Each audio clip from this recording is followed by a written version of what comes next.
Hi, I'm Frances, and I am welcoming you to the Money and Power Literacy for Black Families through an anti-capitalism framework.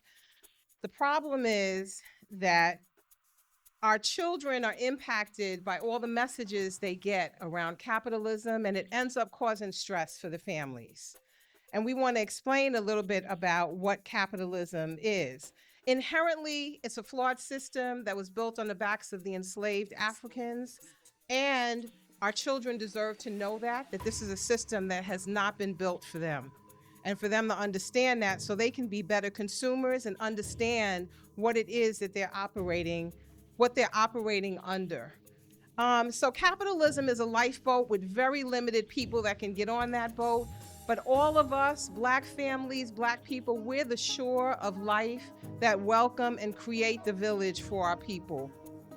And this matters because companies don't spend a lot of money, particularly marketing directly to us, but we are one of the largest consumers of media, and we take those messages in anyway. So that's the problem.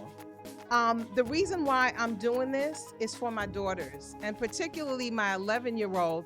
We would go and we would have experiences, and she would cry after those experiences because I wouldn't buy her a t-shirt or I wouldn't buy her the thing that she wanted. And this went on for years. I'd be driving and pissed that she didn't appreciate what it was that I got for her, but I didn't want to spend that extra money.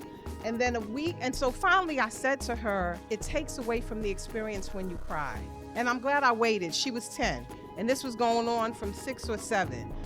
And she was able to understand that and start to say thank you and realize it. And the next week, I took her to Universal Studios, and I said to her, we're gonna go, you get one thing, you and your friend, and when we leave, we're gonna leave in a positive manner.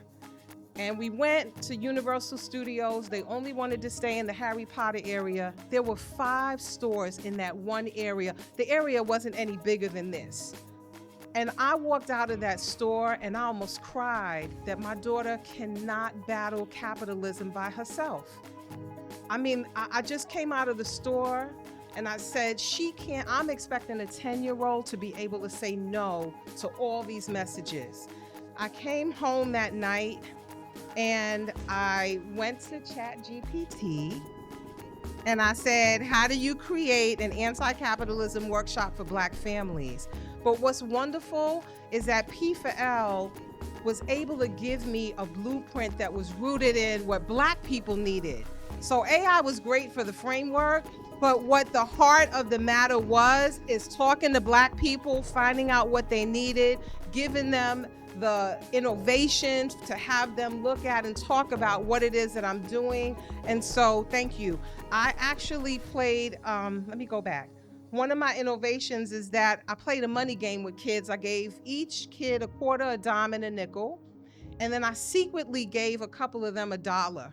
And I said, cross the room, whoever has a quarter, go 5 steps. Whoever has a dime, go 10 steps. Whoever has $1, go across the room. So all those kids that didn't have $1 were shocked and upset.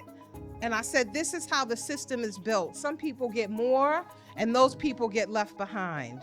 So it was a wonderful way to introduce the systems to children, and they understand and they get it.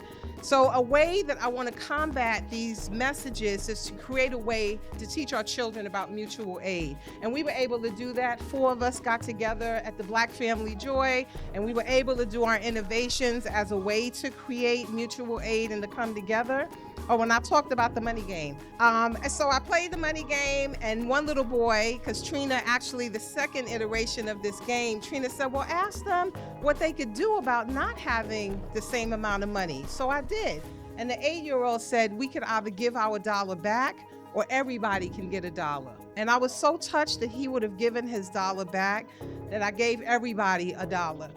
And then I did a mini workshop online with Zane, and I talked to him about Roblox. They make $463 billion.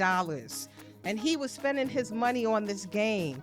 And I was able to say to him, this is how much the CEO makes. He said, that's greedy.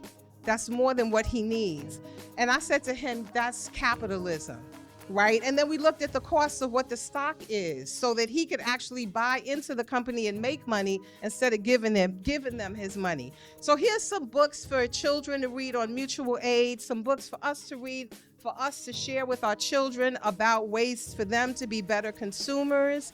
And please join me, come to my table. It's a movement, and thank y'all for listening.